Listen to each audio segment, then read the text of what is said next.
Is Marvel's quest for diversity and political commentary enhancing the superhero narrative, or is it actually diverting focus from the essence of what makes these stories universally appealing? I wanted to talk about this storytelling approach because many on the left, and that includes writers of mainstream articles, that includes writers and directors and producers, that includes comic book writers and artists and editors, it includes people all across the entertainment spectrum, and they always say the same thing. They always go on and on about how inclusion, diversity, and representation, at whatever level it is at right now, it needs to be pushed even further. And so I saw this headline for this article by the Pitt News, which I never heard of, but I saw the headline and I just thought, maybe if I read this article, maybe if I read an opinion outside of Twitter, that someone might have actually put some effort into articulating their point in a way that I could understand. So let's talk about this. They say, for better or for worse, Kevin Feige and the team at Marvel Studios are reeling back their abundance of content for 2024. Hopefully, they will begin focusing on quality over quantity, which is what Bob Iger keeps saying, even though he doesn't really address directly what the issue with the quality is. Goes on to say, I personally like most of the shows and movies they have put out in the last couple of years, but the overabundance of content has become overwhelming. Despite being a major Marvel movie fan myself, I still am not fully caught up. I'm about 2-3 episodes into the new What If season, and I haven't had the time for the new Echo TV show. Once my schedule gets a bit lighter, I'll plan a watch marathon to get caught up, though I am genuinely looking forward to Echo. The writer says, Echo stole my heart in the Hawkeye TV show. While she only had a small part, her story is one I've been looking forward to exploring in her new Disney Plus show, especially because her character will have implications for Kate Bishop, Daredevil, and the future Young Avengers team-up that Kamala Khan, aka Miss Marvel, is seemingly organizing, which I believe is a reference to the end of the Marvels, where I think Kate Bishop implied that she was starting a new team. The writer then goes on to explain the history of Echo. She was the adopted daughter of the Kingpin. She watched her father die and hunted down Daredevil after the Kingpin tricked her into it. And then says that she's one of the few deaf Marvel characters and is also Native American descent. And her history is deeply entwined with Matt Murdock. So I cannot attest to the quality of the show or its implications in the wider Marvel Cinematic Universe, but I can address a lot of the backlash I've seen. Well, the quality was poor, and the implications are that it doesn't matter. Not only did it not really tie into anything else MCU related, other than the post-credit scene showing Wilson Fisk wanting to run for mayor, but by itself, it doesn't really affect anything. You go on to say the biggest complaint I've seen on social media doesn't have to do with the quality of the TV show, the acting, or the CGI like many Marvel TV shows endure, but rather many complain that Marvel has gone too woke, they are too progressive and too liberal. Some fans are claiming that a disabled Native American woman superhero is far too unrealistic. One, that's not what they're complaining about. And two, saying that a Native American disabled superhero is unrealistic isn't accurate. It's mainly saying the fact that she has a prosthetic leg should make it more difficult than it seems for her to fight, even in a world of superheroes, because she was otherwise a fairly normal human before she got her cultural superpowers. The writer goes on to say, first and foremost, as I said above, the character of Echo has always been disabled and Native American. As she was disabled, she was just deaf. However, she had a superpower in the comics that she doesn't have in the MCU, where she's able to basically replicate anything that she sees to a superhuman level, which includes reading lips, and that allowed her to speak normally and understand people. She says, to those that complain about comic accuracy, Alako Cox, who plays Echo in the new TV show, is nearly as comic accurate as they come. Not really. She is both deaf and Native American, with the role of Echo being her first time on our TV screens. The only notable difference is that Cox has a prosthetic leg, while comic book Echo does not. Now again, that's a fairly big difference because she's a martial artist. It should be harder for her to move, given that she does not have a vibranium prosthetic leg like Bucky does. And also, they don't mention her lack of her comic book superpowers. The writer says, but to that I say, who cares? If you are truly so disturbed by her disability not being comic accurate, then where was everybody when they took away Hawkeye's disability for the last decade? He is deaf and wears hearing aids in the comic books. Only in his TV show did they finally portray him with hearing aids 12 years after his character's movie inception. Well, it doesn't make sense to introduce Hawkeye as a superhero at the beginning of the MCU when he was deaf, because when he was first introduced in the comics, he was not deaf. It took decades of story before Hawkeye became deaf, so it would make sense that you would wait for some time for his evolution in the MCU to make him deaf. Or perhaps people are disturbed by Echo's disabilities themselves, and to that I question where these feelings were with the Winter Soldier and Daredevil, just to name a few. Bucky Barnes, aka the Winter Soldier, is fully missing an arm and uses a prosthetic, albeit one made of vibranium, but a prosthetic nonetheless. And Daredevil, who plays a major role in Echo's story and vice versa, is blind. They make the very point that I made right there. Bucky had a prosthetic in the comics. It's a metal arm, and in the MCU, it's made of vibranium. It's not a regular prosthetic. So the issue isn't that people are disturbed by the MCU Echo having a prosthetic leg. It just makes it pushes the suspension of disbelief for the audience to see her fight primarily as a martial artist with a regular prosthetic leg. This writer is emphasizing her disabilities and how it disturbs people. That isn't the issue. And that's a trademark disingenuous argument that these people make, that we are disturbed, that we are uncomfortable, that, we're uncomfortable seeing a quote unquote strong female character on the screen, when that isn't the issue at all. Uncomfortable isn't the feeling as I would describe it. I would describe it as frustrated or annoyed, because I went to the movie theater or turned on a TV show or picked up a comic book to be entertained, not to have your message shoved down my throat, whatever that message is. I didn't go there for that. I don't care. It's not like my masculinity is being challenged by seeing a female fictional character on screen. I just don't care about the message she's sending. At best, it's just mildly irritating that I'm spending my money on something to be entertained, and then instead I'm being preached to. That's all that is. No one is uncomfortable or disturbed seeing a character with a prosthetic leg. I'm trying to make the issue about a disabled character in a show rather than the fact that she's not comic book accurate is the problem. But let's go on.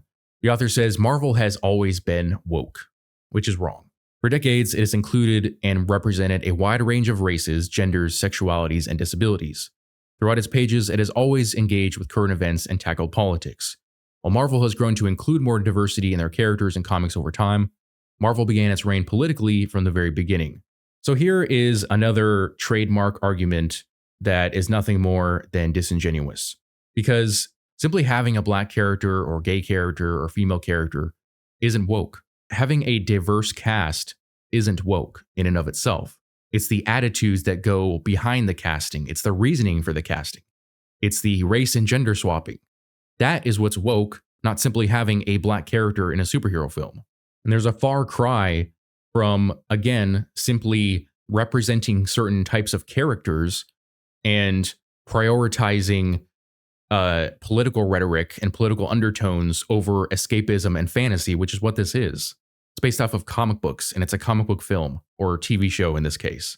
It's meant to be relatable to a broader audience, not simply hone in on a specific racial demographic or some political baggage from a specific group. And then, of course, they have the overused argument about Captain America, saying in 1939, Martin Goodman created Marvel Comics, but it wasn't known as Marvel until the early 60s. But by 1941, Captain America was punching Nazis. Famously, Jack Kirby and Joe Simon even had Captain America punch Hitler on the cover of an early Captain America issue. But this commentary was only the beginning.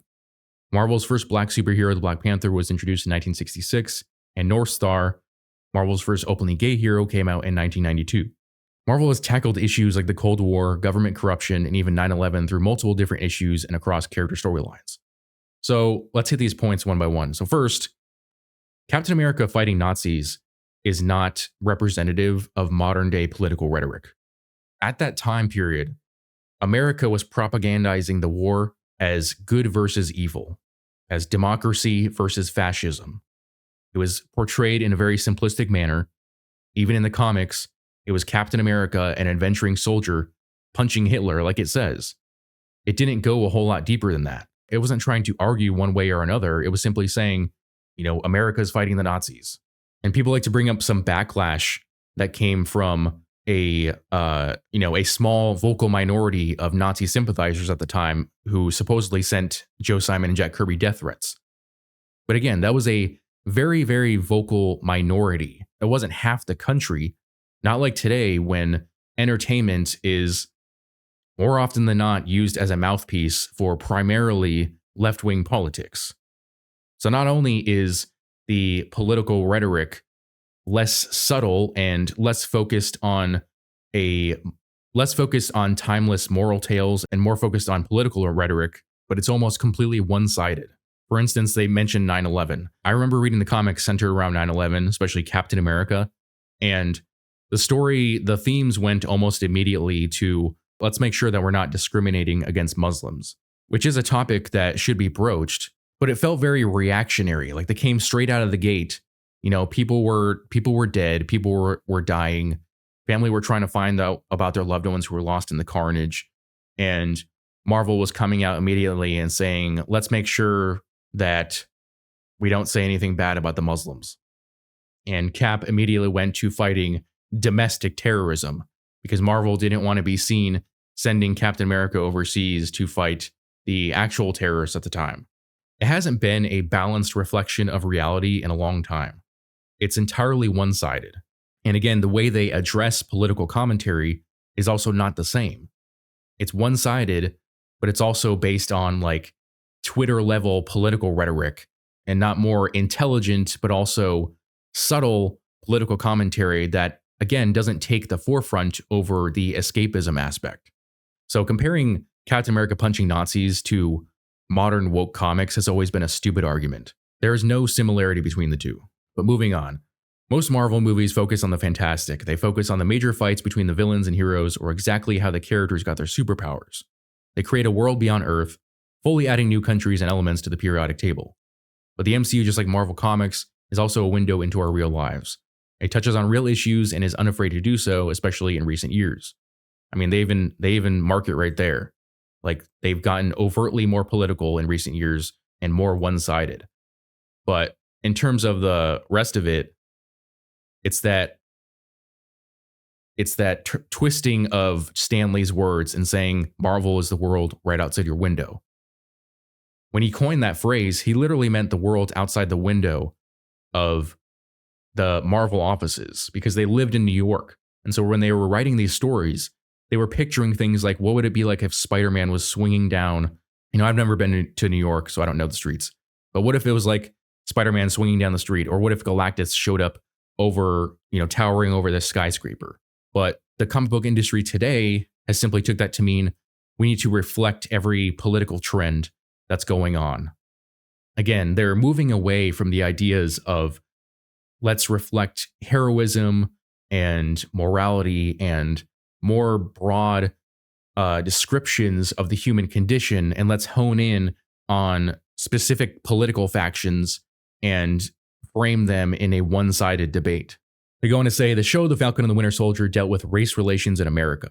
Sam Wilson, aka the Falcon, was handed the Captain America mantle by an elderly Steve Rogers, but chose to set the mantle aside and let Steve Rogers' legacy live on.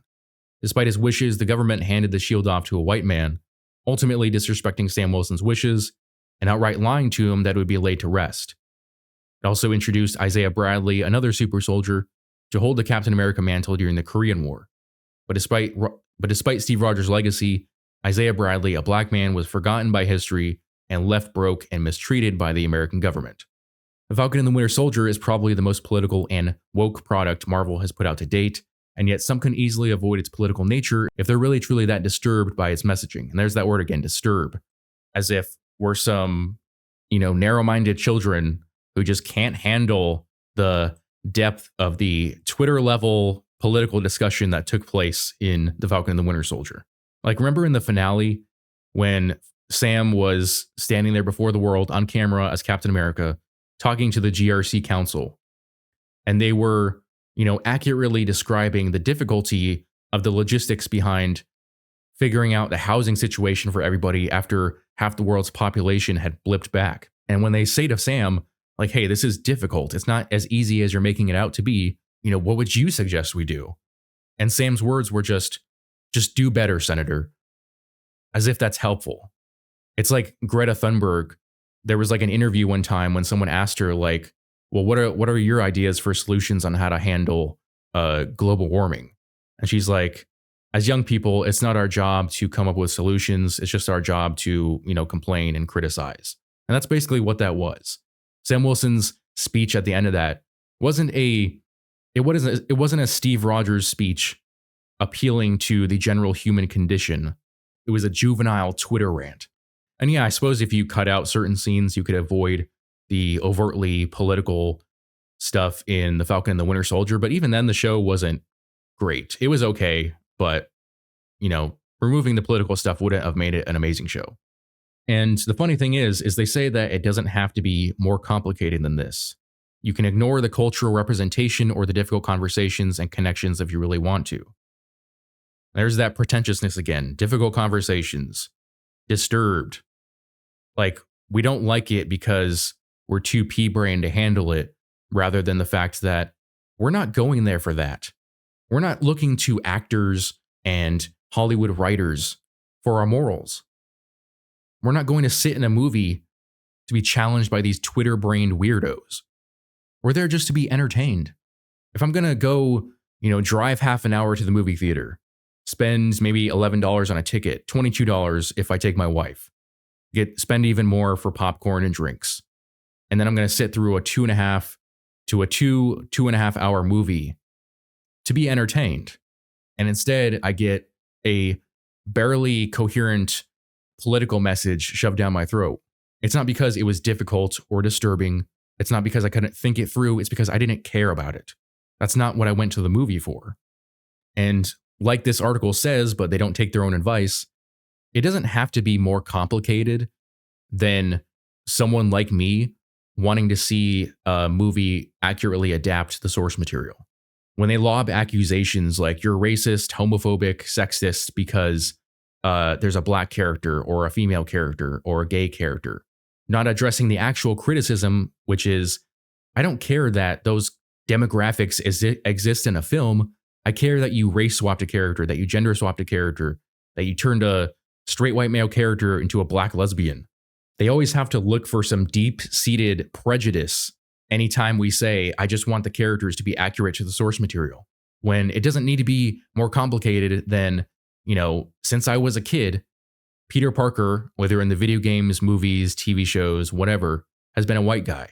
If I see a modern film with Peter Parker and they make him black, then that bothers me. Not because there's a black man in the film, not because I don't think a black man could be a superhero or a Spider-Man, but because Peter Parker just isn't black. It's as simple as that. We don't have to pretend like we're fighting some holy religious war with these deep-seated values behind every critique. It's simply, this is some franchise that I have loved since I was a kid. These are the characters the way I recognize them. You portrayed them in a way I don't recognize them, and also made a low-quality film with poor CGI, poor writing, and you injected this incoherent political message. But they don't address any of those criticisms. They simplify it down to, oh, you just hate black people, don't you? It's stupid. And their attitude makes more sense here as they say, as a political science student. Believe me when I say that not everything needs to be political. I'm constantly thinking about capitalism's effect on the environment, social hierarchies, and the upcoming presidential election. I do appreciate when I'm able to sit down and enjoy media that isn't inherently political. But this isn't the case with Marvel Studios. Politically charged media can easily be ignored and pushed to the side if you really do not want to interact with such material. But pretending like Marvel hasn't always been political is a disservice to the legacies of Jack Kirby, Joe Simon, and even our beloved Stan Lee, who created these characters to fight animosity. No, they didn't. The X-Men were not created to be social messengers. They were created to simplify Stan Lee's job. After creating specific origin stories for the Fantastic Four, Spider-Man, Hulk, Daredevil, and the other Avengers, he created the X-Men because he wanted to make it simple. These characters are born with powers. They have a genetic predisposition to have powers. They don't need a unique origin story. The social messaging didn't come until like a decade or so later. And again, it's disingenuous to pretend like modern day wokeness is in any way similar to the political commentary of the 60s. I go on to say, I implore you not to ignore the political implications of Marvel. I personally believe that these interpretations make many of the more recent movies and TV shows more engaging than just a bunch of poorly animated fight sequences. Villains with good intentions, questioning of morality, consequences of heroes' actions, and race relations make for interesting stories and interesting characters. But even if you pretend like political implications, hierarchies, and particular relationships are not constantly at play in the Marvel media you consume, it does not negate the fact that they have always been a part.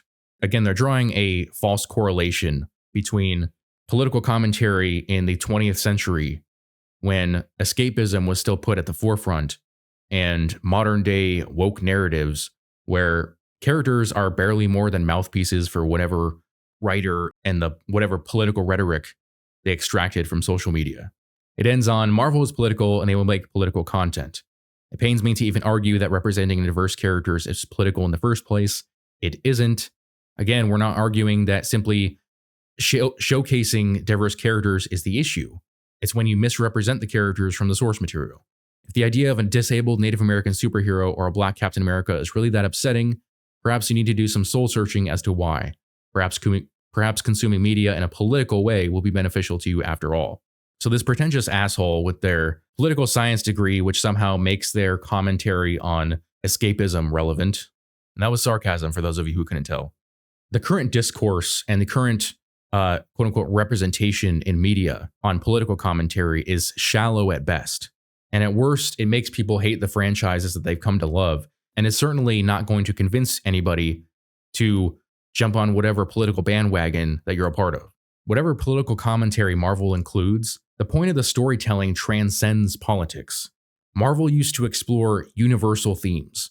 They used to speak in a general sense to the human condition.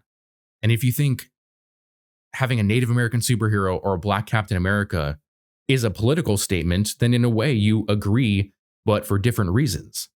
The problem is that these writers, they're not actually challenging stereotypes.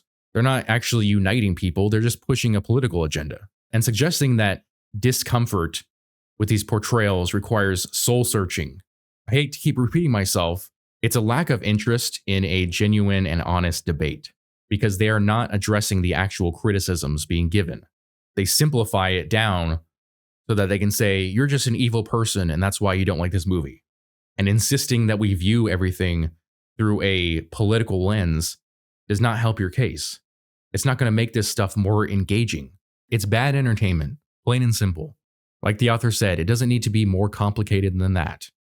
If I see a character race swapped, I don't like them because they're race swapped, not because they are black or brown or whatever they are. People wanting their adaptations to be accurate to the source material doesn't need to be treated like it's some weird religious cult, like when people say, oh, you're treating fictional characters like historical figures. No, we're not. Again, it doesn't need to be that deep or that serious. We can just like something and want it to be portrayed in a way that we recognize. That's it. This person isn't saying anything original. I'm probably not saying anything original, but there it is. Let me know what you guys think in the comment section below. As always, if you enjoyed this video, I would appreciate it if you would hit that like and subscribe button and hit the notification bell so you never miss out on a new video. Thanks for watching.